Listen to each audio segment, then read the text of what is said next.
Bonjour et bienvenue dans cette vidéo, j'espère que vous allez bien. Aujourd'hui, je vous retrouve pour un petit bilan livresque, puisque l'hiver est doucement en train d'arriver à son terme et du coup, je me suis dit que c'était le meilleur moment pour vous partager mes meilleures lectures depuis le mois de janvier. Pour commencer cet hiver, j'ai énormément aimé Frisson au Mont Hemlock de Catherine Arden, publié chez Pocket Jeunesse, qui n'est autre que le tome 2, la suite de Terreur à Smokolo, roman de la même autrice que j'avais déjà beaucoup aimé, où nous suivions trois jeunes ados, Coco, Holly et Brian, qui allaient devoir vivre une expérience absolument angoissante, le tout sous un décor automnal. Et bien dans cette suite, ils sont à nouveau confrontés à un grand danger, le tout sous un décor hivernal cette fois-ci, puisque tous les trois, accompagnés du papa d'Holly et de la maman de Coco, vont se rendre dans une station de ski au Mont Hemlock. Problème, c'est qu'apparemment les lieux seraient hantés. Et effectivement, lorsqu'ils arrivent sur place, certains vont entendre des voix, d'autres vont voir des fantômes. Alors qu'est-ce qui peut bien se passer ? C'est ce qu'on va découvrir dans ce livre où, encore une fois, j'ai été transportée.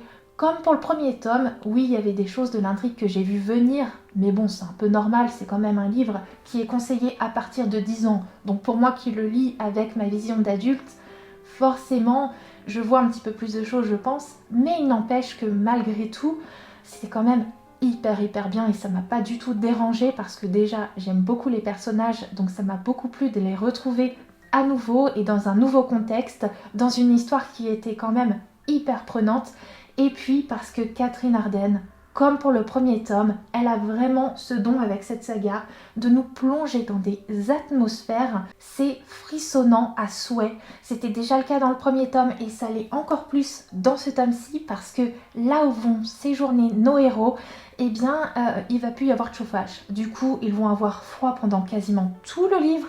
Et pour moi qui lisais ce livre dans mon lit, sous la couette, emmitouflée, bien au chaud, j'avais quand même super froid. Tellement l'ambiance était superment bien retranscrite. J'ai également beaucoup aimé me plonger dans Lightfall, le premier tome, La dernière flamme, par Tim Probert, publié chez Gallimard, qui est un roman graphique où nous allons suivre un univers de fantasy qui m'a totalement charmée. Dans cette histoire, nous suivons Béa, qui vit avec son grand-père, un cochon sorcier, fabricant de potions et gardien de la flamme éternelle. Quand il disparaît mystérieusement, la jeune fille doit surmonter son anxiété maladive pour tenter de le retrouver.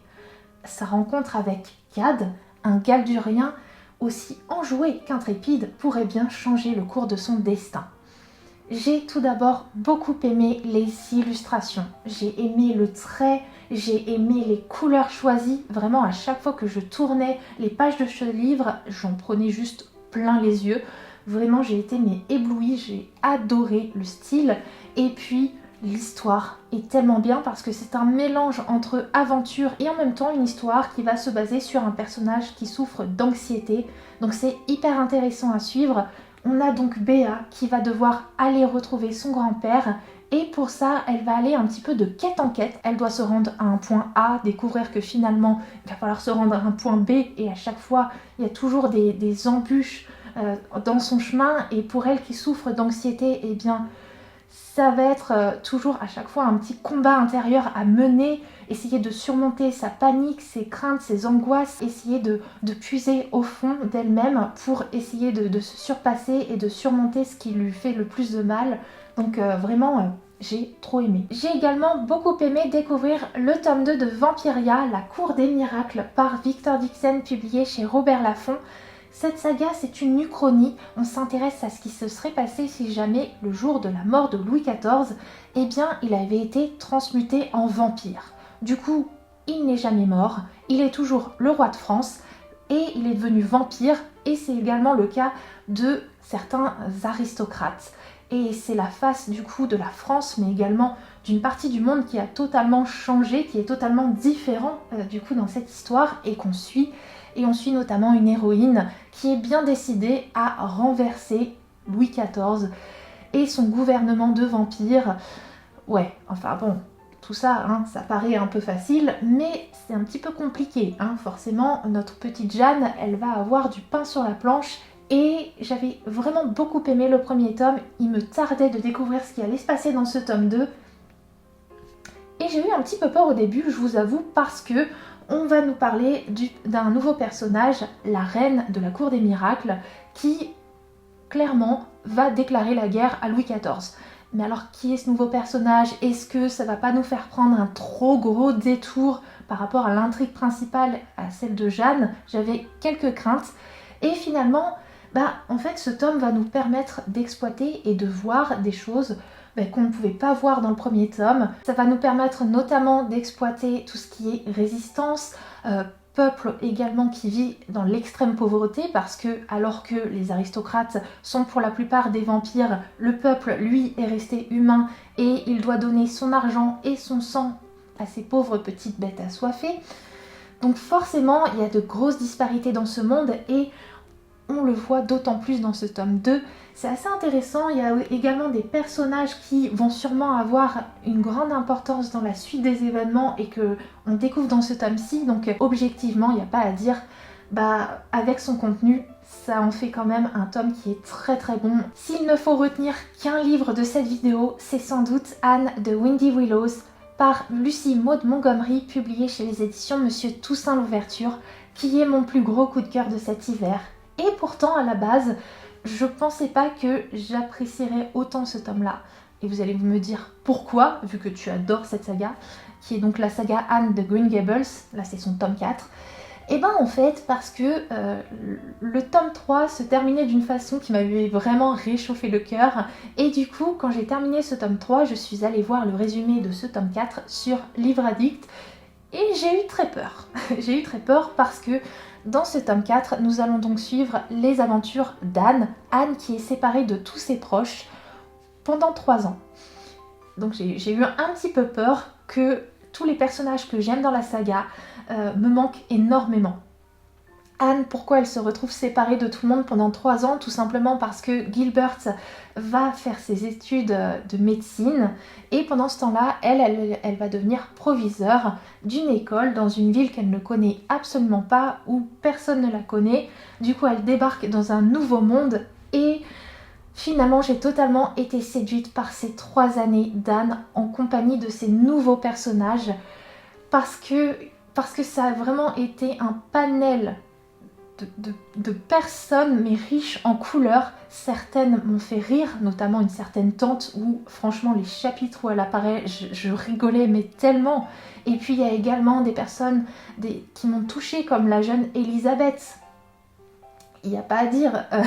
Et en fait, tous ont vraiment apporté quelque chose à cette lecture parce qu'ils vont tous vivre de nombreuses péripéties. Tous m'ont parlé d'une certaine façon, agacée ou beaucoup plu.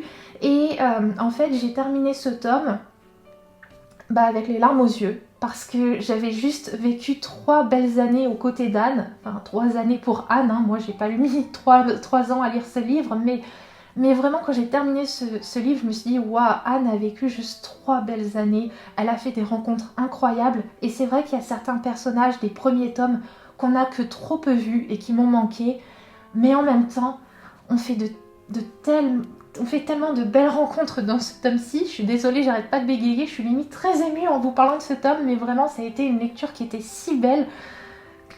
Ça a rempli mon cœur de joie, en fait. Rien d'y repenser. J'ai beaucoup aimé découvrir l'adaptation du roman de Kenneth Grahame, Le vent dans les saules, en bande dessinée sous 4 tomes par Michel Plexis, publié chez les éditions Delcourt.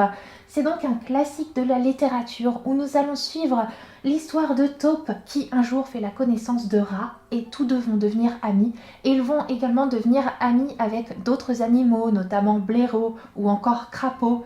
Crapaud qui va même avoir quelques ennuis, notamment avec la justice.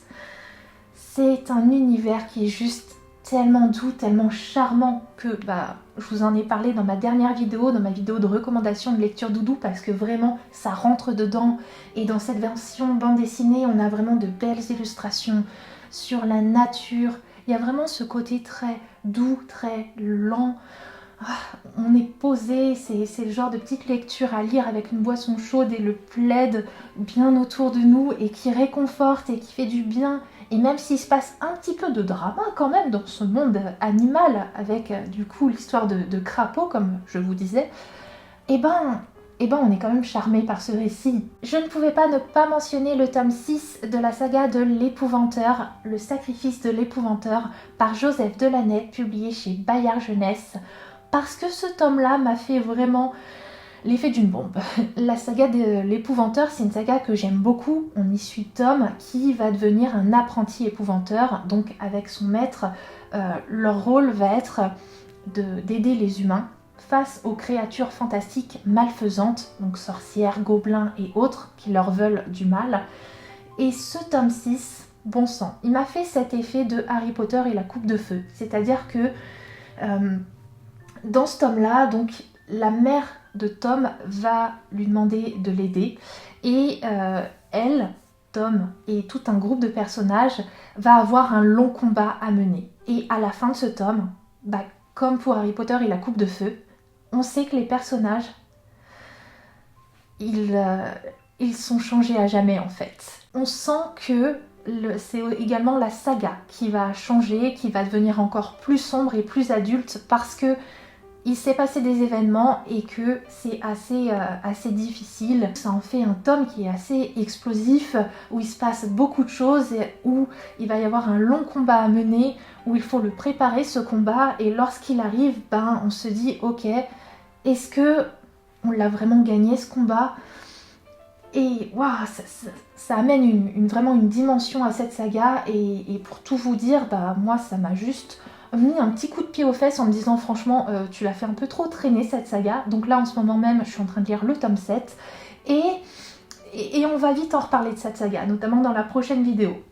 Voilà donc ce que je pouvais vous dire sur mes meilleures lectures de cet hiver. Et maintenant que j'ai clos cette saison, eh bien je vous fais de très très gros bisous et on se retrouve tout bientôt avec une vidéo beaucoup plus printanière, si vous voyez ce que je veux dire.